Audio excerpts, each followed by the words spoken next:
Hello, Natasha. Is this on? Is this on? Can you hear me? Check 1, 2, 3. Yes, I can hear you. And can you hear guys me? can hear us? Okay, great. How are you? Good.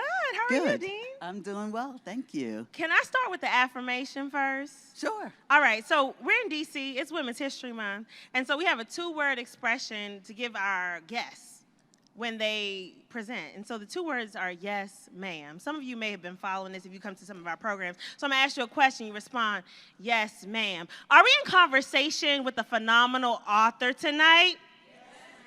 Oh, are we gonna give her our thought-provoking questions when it's Q&A time? Are we so excited about this text? All right, so Bernadine, do you receive this? Yes, ma'am. All right, great. We're super excited to be celebrating Women's History Month here in the district. We're thankful to DC Public Library and the Library Foundation for this opportunity and for you for putting your story. This is not fiction, this is truth. That's correct. Putting truth on text. And so with that, I'm going to ask you, why did you write this book before we get all into the conversation? Well, first let me just give you a little bit of background about the book, the story, just in 2 sentences, and then I'll tell you why I wrote it. In 1984, when I was 33 years old, I was diagnosed with a very aggressive form of kidney disease called, get ready for this, focal segmental glomerular sclerosis, or FSGS, thankfully for short. I had not heard of the disease. No one in my family had ever had it, but I was diagnosed with it, and between that time and now, I have had 2 kidney transplants and spent 5 years on dialysis. Thankfully, my current kidney has been in my body for 14 years, so I'm very thankful for that, and I plan to die with it, so, and not anytime soon. So that's the backstory. So now, why did I write the book? I think first, I wrote the book because I'm a writer, and I wanted to tell my story. I'm one of those people who thinks you can be a writer, but if you haven't written a book, I don't know. I just felt like that would make me a real writer. Even though I know everybody does not agree with that, I'm looking at 2 writers out here in the audience right now, my husband, Joe Davidson, and Deb Hurd, and I know they're writers and may not think they have to write a book, but I thought I really wanted to write a book. They say, write what you know. I knew about this kidney disease journey, so I wrote this book. I also wanted to document my own story, the story of my growth, because I am not the person who was diagnosed in 1984 now. Having FSGS, kidney disease, brought out a lot of emotion for me. Anger, pridefulness, rage, shame, and I had to find ways to work through all of that. So I wanted to write the story to both talk to myself about the journey that I had gone through and to also talk to readers. I wanted to tell everybody who I really was. And I don't think back in 1984 I could have written this book. I also wanted to sound the alarm bell about kidney disease in this country, because 37 million adult Americans have chronic kidney disease and therefore are at risk for kidney failure and dialysis. And Black people are only 13% of the population, but we are 35% of the people with kidney failure and kidney disease. So I wanted to say, wake up, everybody. This is a crisis in our country. Kidney disease is a crisis, and it is particularly a crisis for African Americans. Dean, I want to give the audience the opportunity to give us a little talk back. It's call and response season with us. And so I want to make sure that we're with her. I'm with you. All right. All right, because we got our 2 words just to make sure, and you might have some other cultural traditions. Go ahead and give us a wave if that's your thing, too, right? If you're tuning in on YouTube, because they're going to stream this later, they might like and subscribe and go ahead and look at you up on the internet, too, or buy the book. So I just want to say, If you are someone who says, hey, I know someone who has also been diagnosed with kidney disease, can you just give us a wave or a hand? Yeah. All right? Mm-hmm. All right, thank you. So we're taking a pulse check. I put my hand up too. Yeah. I think being able, because we're in conversation. Yes, We're in absolutely. conversation. All right, I think part of this journey as we continue throughout this hour is to reflect on if things come up, and we're going to go through a lot of themes. That's how we're going to get to this conversation, right? As the themes come up, part of our processing is to figure out how do we navigate to and through them. You talked about anger. You talked about frustration. We want to say, okay, well then, what are the solutions in this, right? And sometimes you don't rush the solution. Sometimes we're going to talk through the themes, right? We have to navigate what's the purpose of pride here. And we're going to get to Joe in a little bit because I got excited. I said, ooh, this is where we're going to get spicy in the pages, okay? But what's the role of, because the first time, if you haven't read the book, you're like, what happened? He called you and you said, what?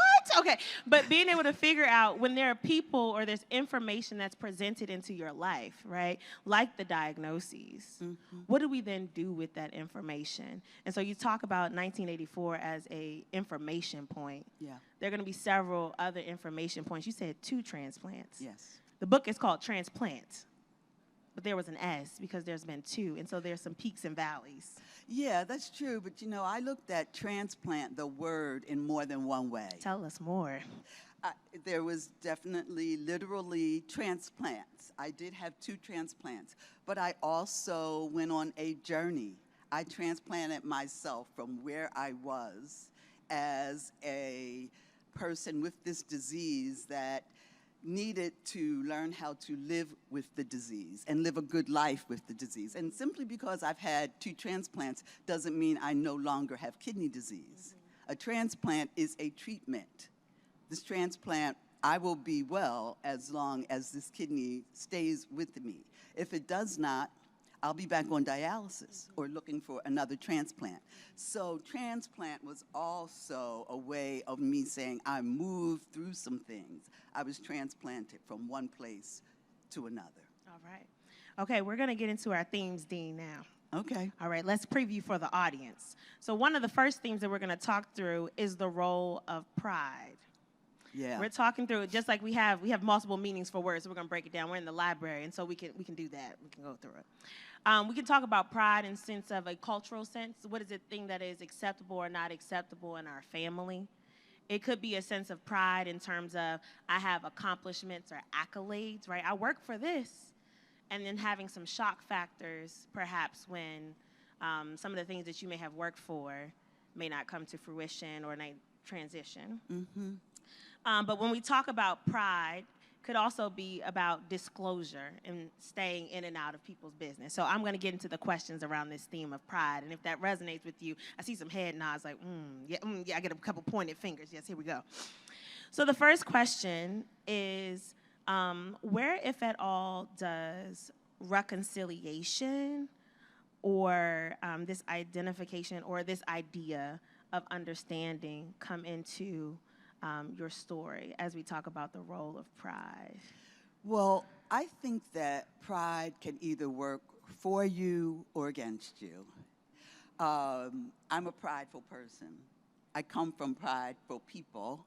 I think you probably do too. I can tell you have a lot of pride in yourself, as do I.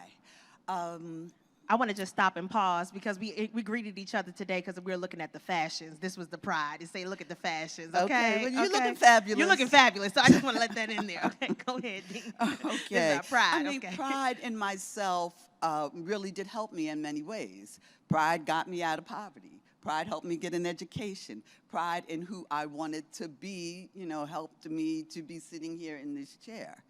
But at the same time, pride kept me from telling anybody that I had kidney disease for almost 20 years. Pride kept me behind a wall. I did not want anyone to know that I was ill. I did not tell my family that I was ill. I did not tell my son, my mother, that I was sick. I kept it to myself and told very few people. And so pride kind of worked against me in that way because it didn't allow me to develop the community that I needed. In fact, when I started dialysis, I walked into the room and I looked around and I said, these are not my people. These aren't my people. I don't want to be here with these people. Because people were eating food on dialysis that I wouldn't eat because I knew you weren't supposed to. People looked a certain way. The whole room was black. I'm black too, but I'm saying these are not my people, because I did not want to identify with being ill. So in that way, pride kind of worked against me, and I had to really get real with myself. And I think we're going to talk about vulnerability a little bit. And began to look at myself more realistically in terms of being so prideful that I couldn't be open to people that I even needed. Yeah, I love the comment about pride. I'm going to affirm this, okay? In terms of how do we fight for ourselves? You might even have the conversation about take an extra 5 minutes for yourself. That's when my mom's comments would come to me. Maybe you can add an accessory, right? Maybe there's something just for yourself to make sure that when you step out, when you present yourself to the world, there's something that you can take pride in, right? I'm celebrating myself so that when people interact with me, this is who I am. Yes. I remember there was a comment that you said around your father, even, again, in the family structure. If we can enter into here, you disclose that you have a son. Yes. And we talk about Robert, right? Robert. Roberts, not Robbie, right? Robert. Oh, you read the book. Oh, yeah, I'm trying to give you the eggs. I'm going to get through the pages. Okay, if you have not read the book, there's some information. Please turn the page. When we talk about Robert, the circumstances of your pregnancy, you were 19. I was 19 years old. And this is a truth moment. You put it in paper, and so we're going to talk about it. And I know people are going to read more. This might be an affirmation moment. There might be some pride in your family that says, if you make this decision, this is going to be your next step. And your next step may be you move out. Your next step may be you are financially independent.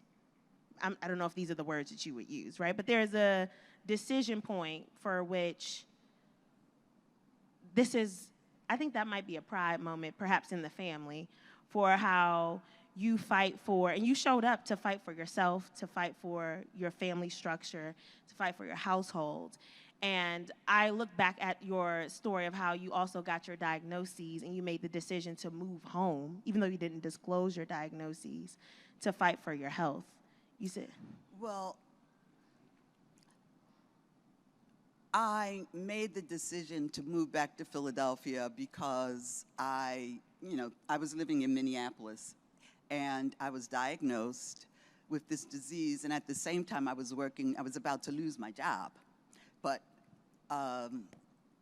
I was able to get another job in Philadelphia, and so I did go back home.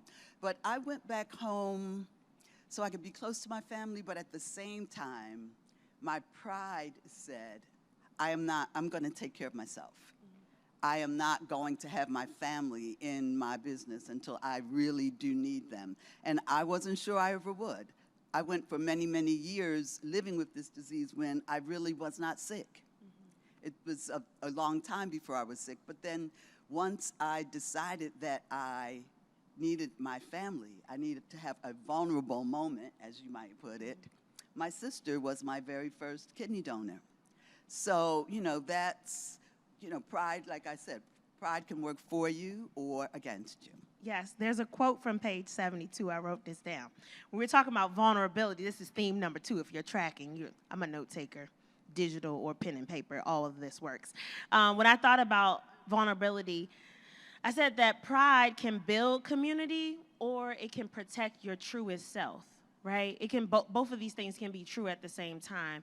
You can say, hey, this is who I am. I'm showing up with this identity, just like we talk about being a poet, right? We have our slams, we have our reading sessions, we can build community. And if I have information, I can hold that as a pride to protect my truest self, right? I don't need everyone to have this information because I want to hold it to myself. There's a moment with you and your eldest sister when you disclose, it's on page 72, and you disclose your diagnoses. And your sister's response says, we're going to talk about this as a family. Yeah. And I think about the opportunity to say, you are not alone, right? And there's going to be a collective decision making that's going to be in the affirmative and the support, right?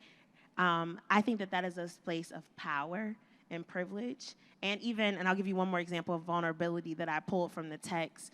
And the reason I'm bringing this up is because I had several debriefs before we even got to this carpet today with folks around this book, to your clarion call around, hey, we need to pay attention.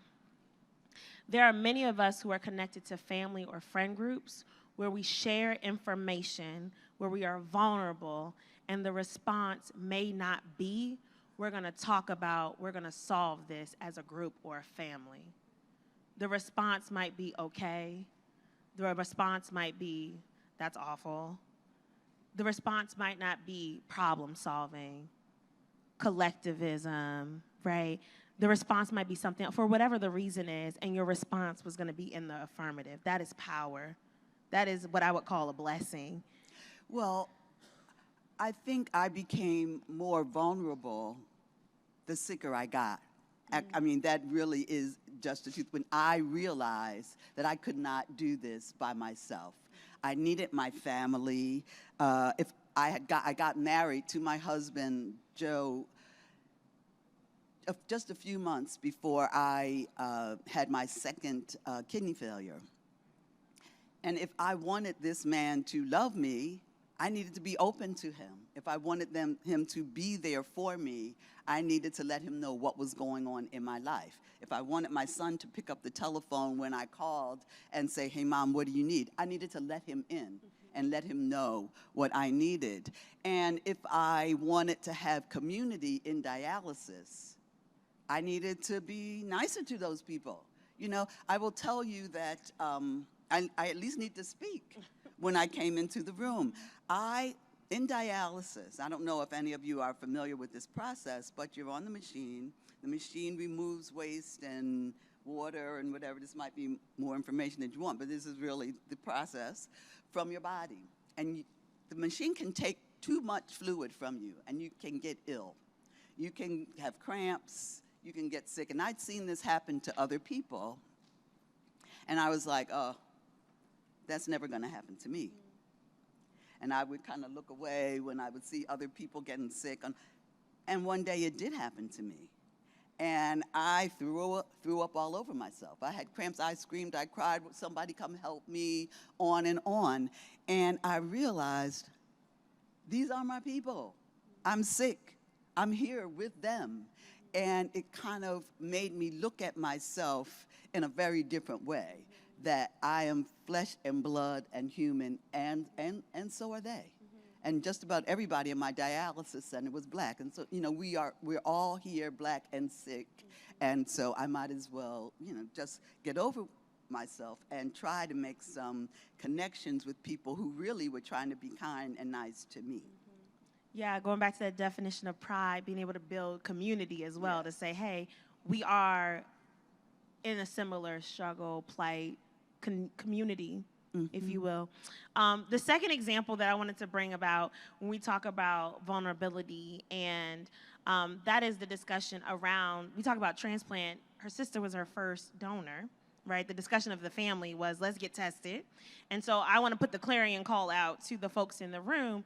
When there is a concern, there are calls that go out all the time of American Red Cross, donate blood, right? If you are eligible, consider being a donor. Similarly, there could be a clarion call to go out and say, depending on the organ, we are eligible to donate certain tissue. If it's a family member, let's discuss it. And I've brought this up in my family, right? Do you have it on your ID, right? That might be a description. Right, that is a very real call. Some people look away. I've talked about this at our family circles. Did you check the box at the DMV? Right? Even if not, if you are having a family member conversation, are you eligible for bone marrow? Are you eligible for, if it was a kidney, if there are discussions, right? Can we have those conversations? I think many times we don't talk about religion or politics at the holiday table. Right? Those are some people. Am I by myself? No, okay, some people are laughing. Okay, right. So some people have those rules, right? Whereas if we're talking about very real decision making, there's a scene where, not scene, but there's a section of the book where you are in the room with the transplant center, and one of the transplant coordinators is like, you and your sisters are a sight for sore eyes, right? Yeah. In the dialysis room, can you tell us the difference between the dialysis room experience versus the transplant room experience? Oh, well, yes. I have 3 sisters and a brother, and everybody got tested. Now, the whole issue of whether or not people are going to go through with it and all the issues that come up around transplantation is really not so simple. There's lots of reasons why people don't want to give a kidney. But all of my sisters and my brother were all tested. And 2 of my sisters and I went to the transplant center as the first step for them to get tested and so on. And when we walked into the transplant center at the University of Pennsylvania, just about everybody in there was white. But when I went to dialysis, when my kidney failed, everybody in the room was black. And I mean, there are real reasons for that. I mean, in order to, you have to be healthy to give a kidney. You have to know how the system works. You have to advocate for yourself and for your and for the person that you want to give the kidney to. You have to have resources. Giving a kidney to someone means that you might be out of work. It means that you're concerned about your own health. So there are lots and lots of issues there. And sometimes we are not in the position to be able to give a kidney. Plus, there's lots of structural things. So sometimes people who are on dialysis are not asked if they want to be on the kidney list. Somebody makes a decision somewhere that they're not stable enough. They may not have a cell phone, so they don't know that they're going to be able to stay in touch with this person. And or they don't have the right kind of insurance. Now, with legislation recently, some of those issues are being looked at and turned around, but traditionally, and I'm talking about, I was on dialysis from 2000 to 2005 or so. No, I'm sorry. Yeah, no, 2004 to 2009. That's the way it was. And so you see people who have access, able to have, or have healthy relatives, able to be in the transplant center, and people who don't have those things or are too ill or don't have the right resources, they're on dialysis. So I want to give you, the audience, on the internet and in person, 2 public service announcements, because I'm here in the capacity of the government. Okay, and so this is a smile, this is a moment of levity, if there's an infomercial cue. All right, there are 2 pieces of legislation or executive orders that I want to bring up. In D.C., if you're a D.C. resident, you have something that's called paid family leave. Mm-hmm. There are 12 weeks that you can have to care for yourself or someone else where you are compensated. It's paid family leave. So you think about unemployment insurance. We have a protection if you are a caregiver. And so there are certain conditions for which, if I'm caring for myself or a loved one, right, I think your first transplant, the recommendation was to have 6 weeks off of work. Mm-hmm. You said, I'm going to take 6 months. Use your leave. We're advocating. Use your leave, okay? Recuperate, but everyone doesn't have the guarantee that I'm going to have a job when I go back if I'm going to take this time off. But thankfully in the district, we have for the last 3 years this legislation that says if you have these major health concerns, take care of yourself. Take this time. And so if you have not looked into paid family leave, if you need to consider supporting a loved one, many of us have, or at some point in our journeys may be supporting a loved one at a stage in their life for which they need care, you can take leave through this system and be paid. So that's public service announcement number 1. Number 2, the Biden administration just passed about 2 weeks ago an executive order to direct funding for research that is specifically to women's health, which is phenomenal. If you've thought about even the pandemic response, and we're going to transition back to the book, The Commercial is Landing the Plane Soon. If you think about the pandemic response, many of the aha moments were around, oh, wow, Black communities, right, or communities of color may have mistrust, may not be a part of these testing cycles for new drugs, et cetera. The same with women, specifically. We're looking at kidney disease. Who is a part of the trials? Who are part of the conversations? And so the fact that there's funding going to say, hey, let's pay attention, this is very important. And so I think it's very timely to pull in. Yeah. Can I just add something to that? There's also another issue. I did a lot of research when I was writing the book, and one of the things I found is that, you know, a lot of Black people don't want to have a transplant. I can't give you a number, but they don't think that they know dialysis, that dialysis is what they know. They don't trust the system, so they don't want to have a transplant. Another issue that came up, though, is the lack of Black and female doctors for women, nephrologists. For Black and female people. Out of all of the nephrologists in the United States, 25% are women, 5% are Black. And so that's another trust issue.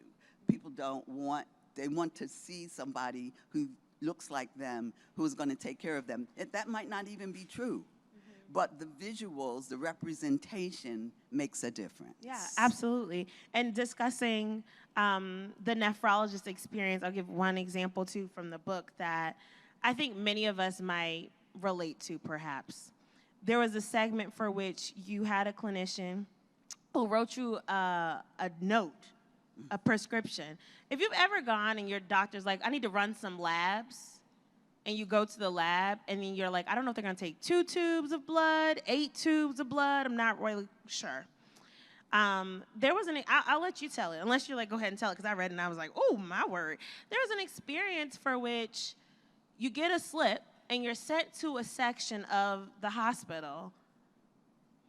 And then, do you know what I'm talking about in the book? Yeah, do you remember? I didn't really understand that. I had a doctor who was technically very good, but did not have much bedside manner. He was excellent doctor. He was an excellent scientist. But one day I came into the office and he said, here, take this and go to intervention radiology. And I did not really know what that was. And he said, and I have another meeting, so I have to go. And so I walked over to intervention radiology, and it turned out that I was having a catheter put into my arm to start dialysis. And I really didn't know that that was going to happen. I could not read his handwriting. He had not explained that to me.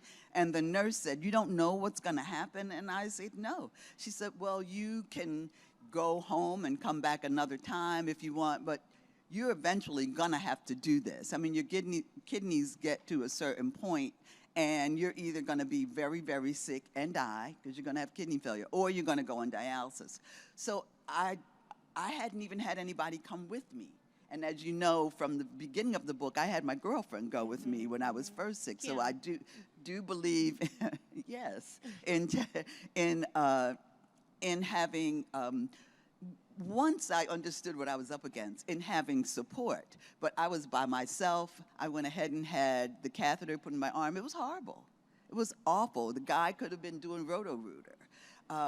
But I had to have that done, and it was really, I think, a failure point for the medical system, because nobody really explained to me what was going to happen. And I had to stumble out of there in tears, get in the cab, and, take myself home.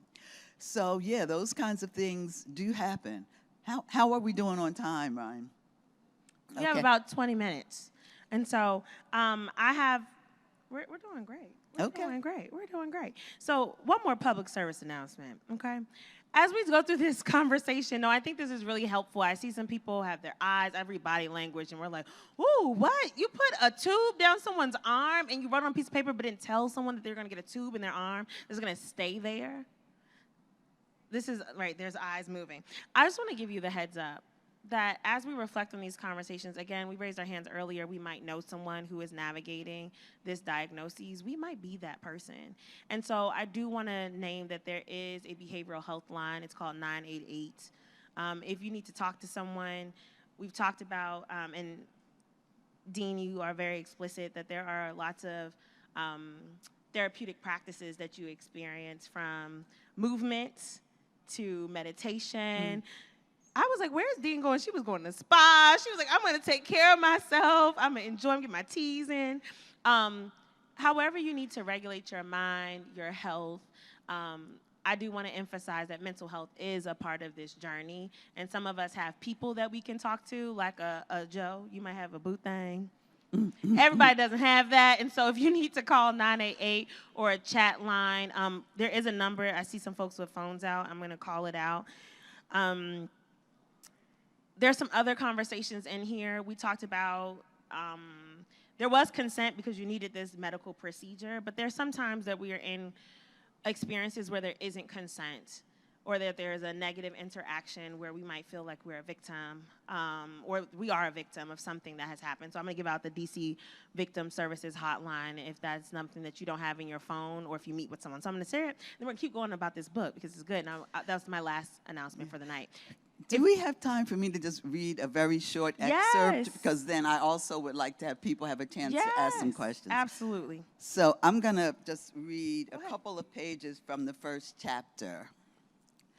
In 1984, when I was 33 years old, living in the Twin Cities, and newly separated from my second husband, my gynecologist found protein in my urine during a routine examination.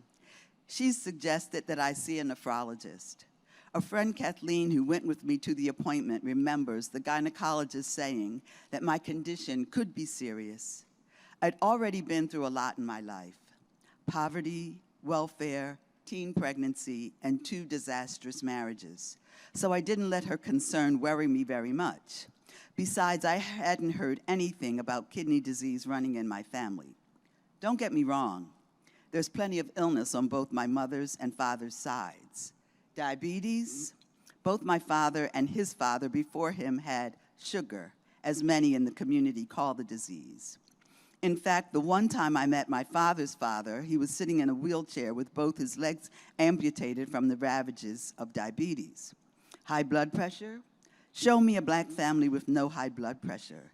As a kid, eavesdropping on grown folks' conversation, I heard my older relatives complain about their pressure all the time. Alcoholism and drug addiction? Well, fortunately, neither of my parents suffered these afflictions. Plenty of people on both sides of my extended family did. But kidney disease, at the time I was diagnosed, I'd never heard anyone in my family mention it. Despite my attitude, I decided to follow my gynecologist's recommendation and consult a kidney specialist. This young gynecologist had come highly recommended by several female acquaintances, and she'd taken good care of me during my years in the Twin Cities. Besides, I had a good job, good health insurance. Seeing the specialist couldn't hurt. I was certain that the protein in my urine was a fluke or an anomaly caused by the stress of my failing marriage. My friend Jeannie insisted on going with me to the biopsy procedure. I felt perfectly capable of going alone, but Jeannie wouldn't hear of it. She was one of my few close friends and one of the only people I told my secret. We'd met at Control Data Corporation, the Minneapolis computer company where we both worked, and immediately bonded over our love of fashion and soul music. We also had something even more significant in common. We were single mothers of sons, which bound us even more closely. Jeannie is white, but she's as brown in color as many of the black women I know, and just as soulful. She's also tiny, but seasoned by more than her fair share of tough breaks in life. I respected, loved, and trusted her enough to let her see me vulnerable. The nephrologist wasn't crazy about Jeannie being in the procedure room, but finally gave in to my repeated request. She stood there holding the operating beside the operating table wearing a gown and mask, holding my hand and watching as the doctor guided a needle into my back and pulled out a small piece of kidney tissue. Pointing to the pictures of my kidneys projected on the screen, the doctor explained that I had a relatively rare disease called FSGS, short for focal segmental glomerular sclerosis. For many people like me, he explained, there's no known cause for FSGS. The disease attacks the kidney's filtering units and causes serious scarring, which allows too much protein to be released into the urine. According to this, FSGS could lead to permanent kidney damage and even failure. Can you see the scarring, Ms. Watson? The damage is minimal now at this point, but it's real. Honestly, I couldn't tell which portions from my kidneys were scarred. All I could see were two bean-shaped globs of red flesh on either side of my spine. If my kidneys were diseased, I'd have to take the doctor's word for it. I was too stunned to see much of anything. I looked over at Jeannie, who was squeezing my hand tightly. She shook her head reassuringly, as if to tell me that things would be okay. But all I could think of was, FSGS, what the hell? How can I possibly have a life-threatening disease? I'm only 33 years old. Thank you.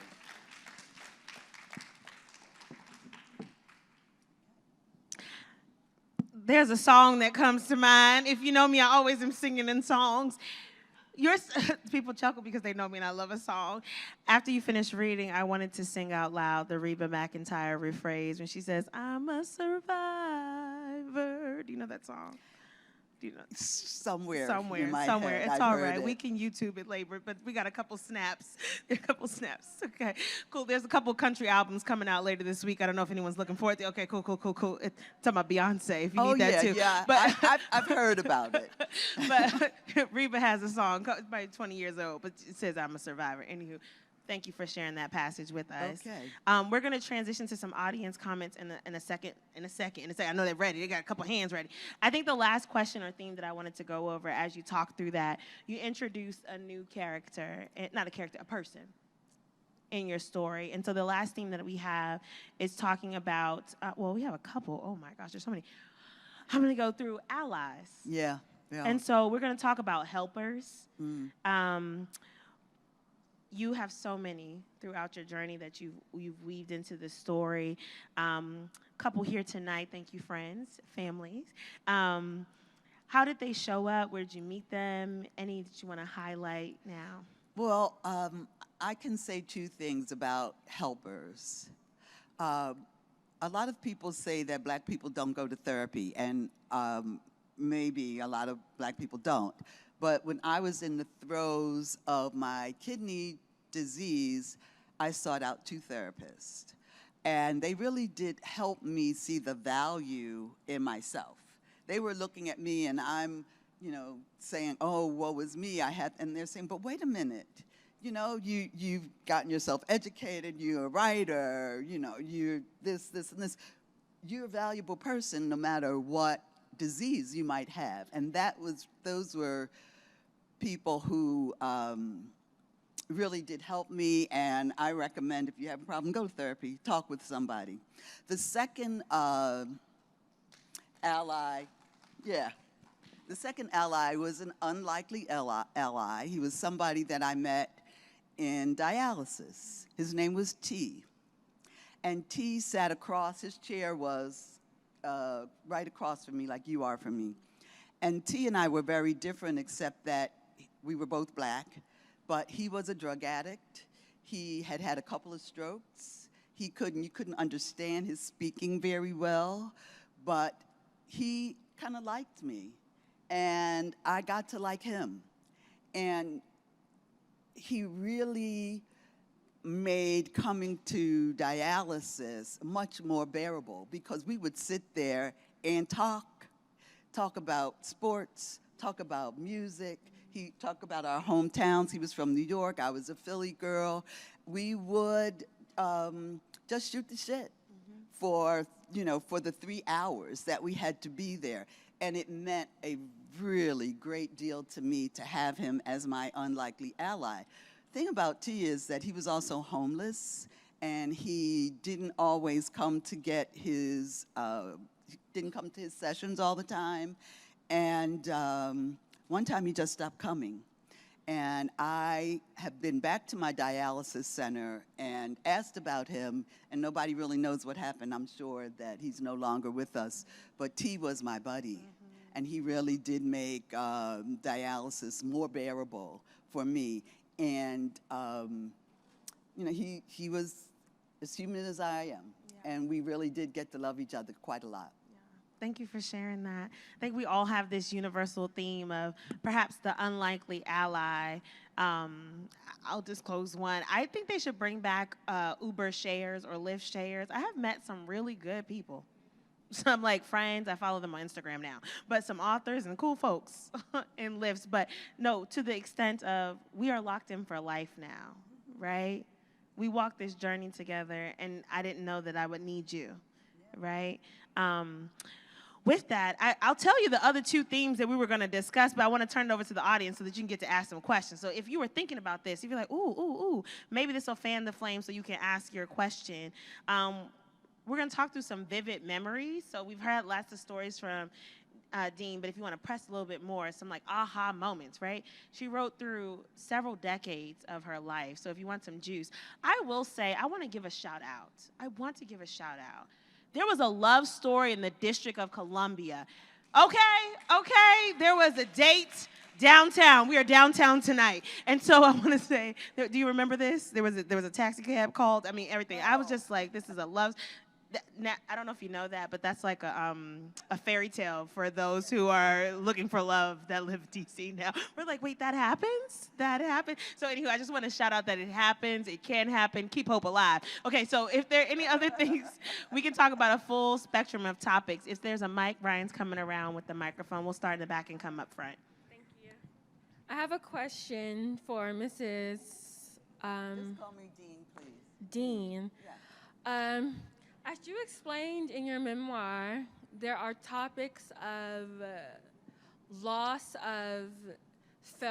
and failure. Do you feel as though loss and failure contributed to the disease?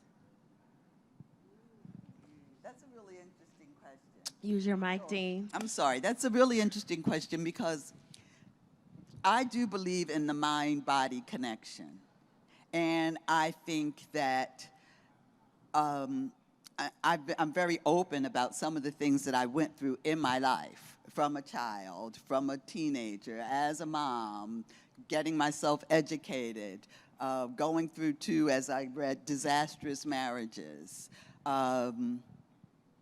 Did those things affect my health?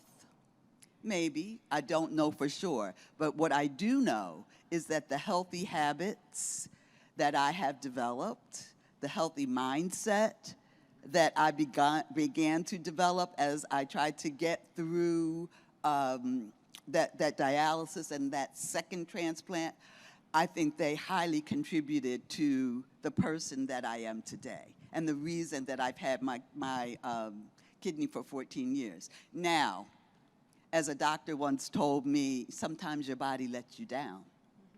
And you get ill. I'm sure people in the audience can attest to that. And you may get ill, and you may be doing everything right. So I can't say what the actual cause and effect of everything might be, but I can say that becoming a healthier person, mentally, physically, spiritually, has definitely made a big difference in my life. Thank you for that question. Is there another? We have the microphone coming up front. Thank you. Good evening. Thank you again, Dean. So, Natasha, so it's a couple of things, not going to be too long-winded. Ms. Dean, I know advocacy and support is, like, extremely important. And I know some people do have low literacy levels. That's why I think it's equally as important.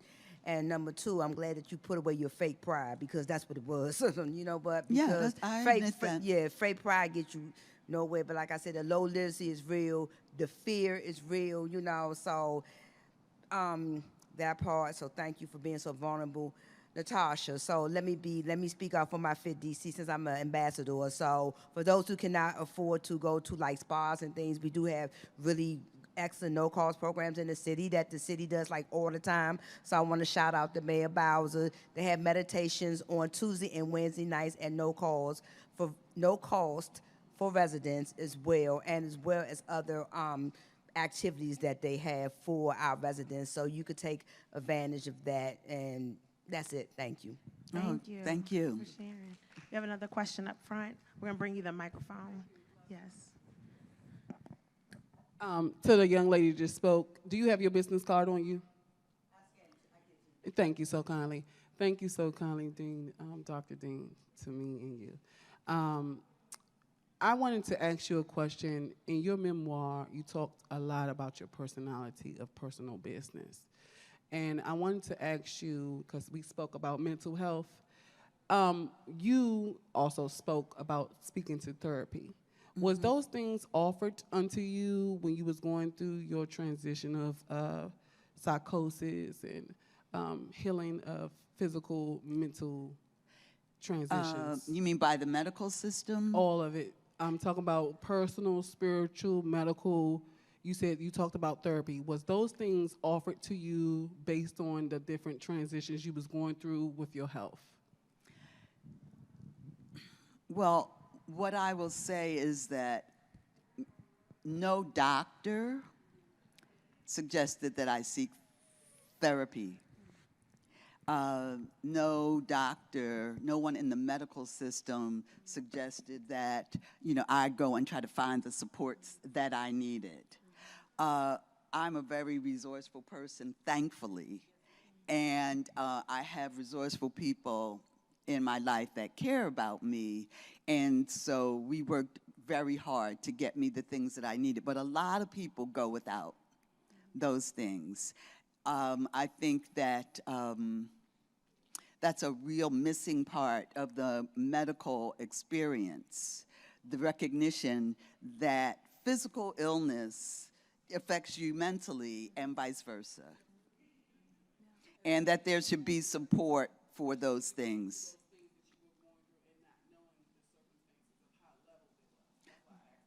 Yes. I'll add here, because Dean said we had permission. You said I can give a little support. It's in the book. It's in the book. I think one reflection, too, is to think about employee assistance programs.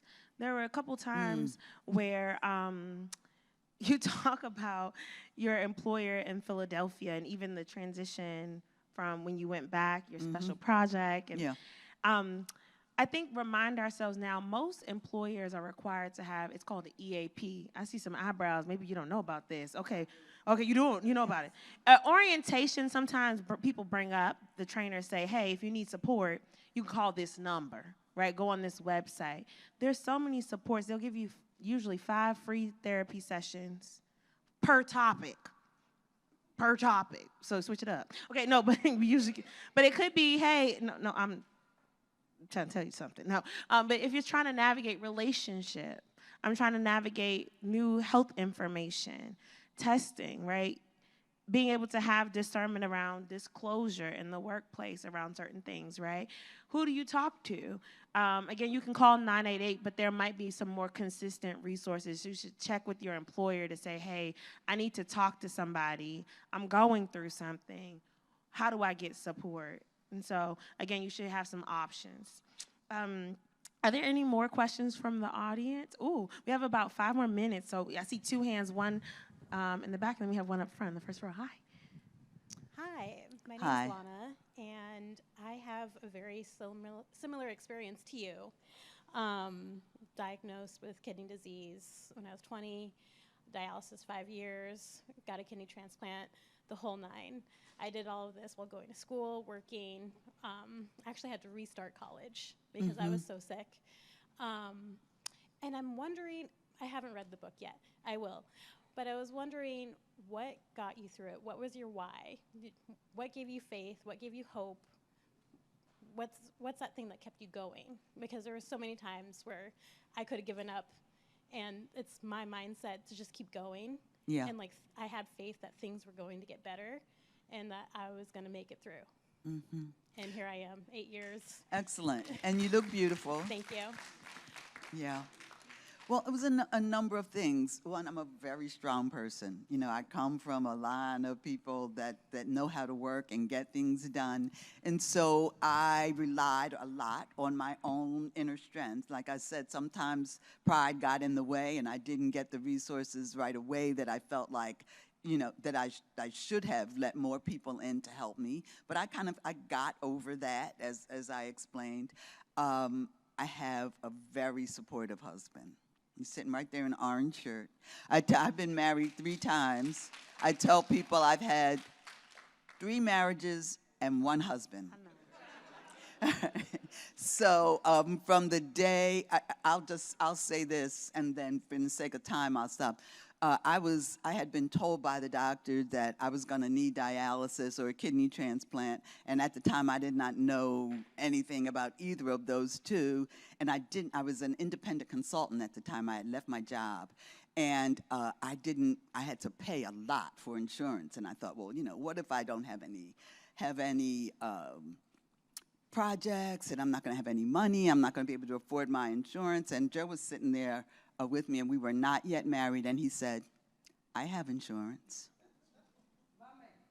That's a husband, y'all. That's a husband, And okay? he wasn't That's my a husband yet. you No, know? but he was a husband. He was, that's right. He was yeah, a husband, okay? He was presenting Absolutely. himself, okay? So I said, are you proposing?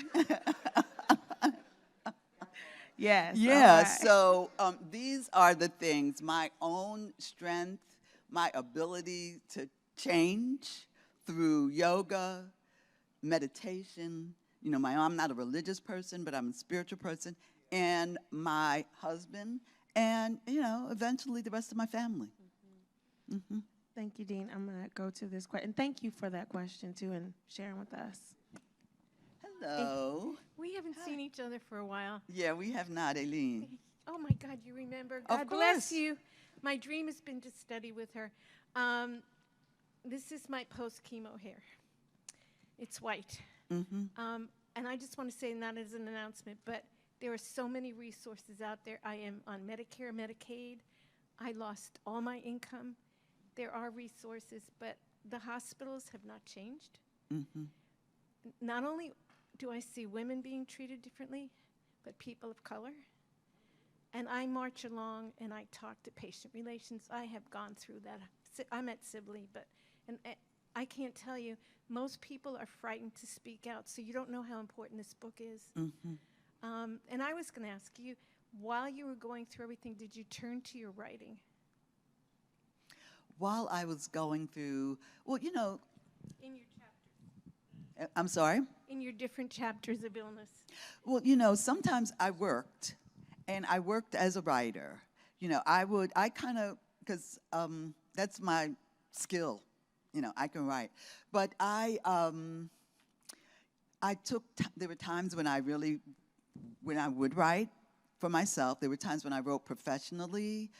There were times when I would take consulting jobs. I'd get up in the morning, take the train to Philadelphia, see a client, come back, go to dialysis at night, and get up the next day. I mean, I did what I needed to do in order to make myself whole in a number of different ways. So I did some writing, but it took a while for me to think I had a book.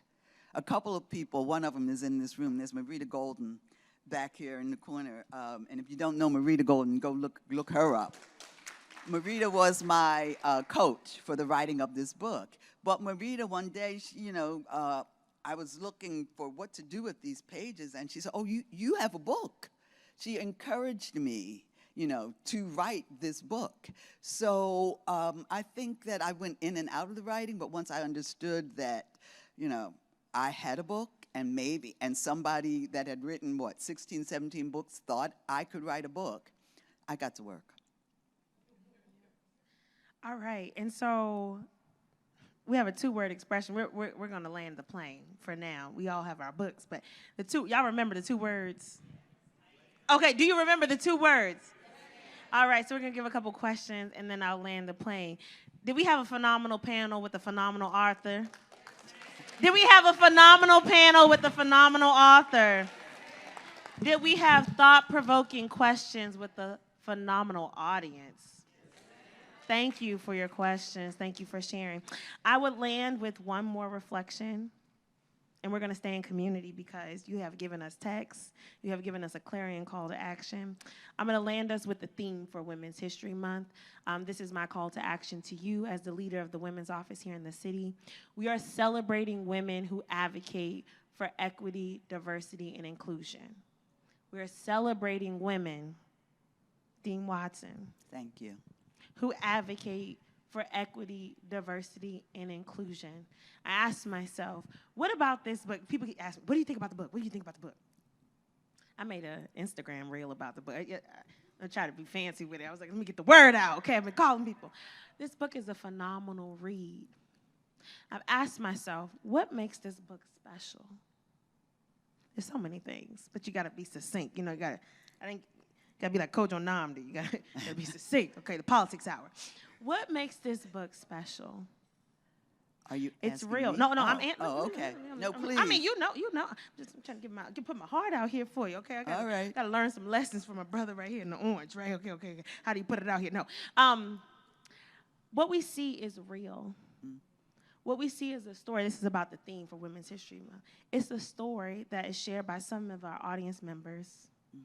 It's a universal concept of I have new information that is personal that I walk with every day. People may not know it when they approach me, but it is carried with me. It shows up in my daily being. It impacts my finances, impacts my mental health, it impacts my relationships. Recognize that this is important. You put that on paper, and you're calling us into the conversation to say, hey, I matter.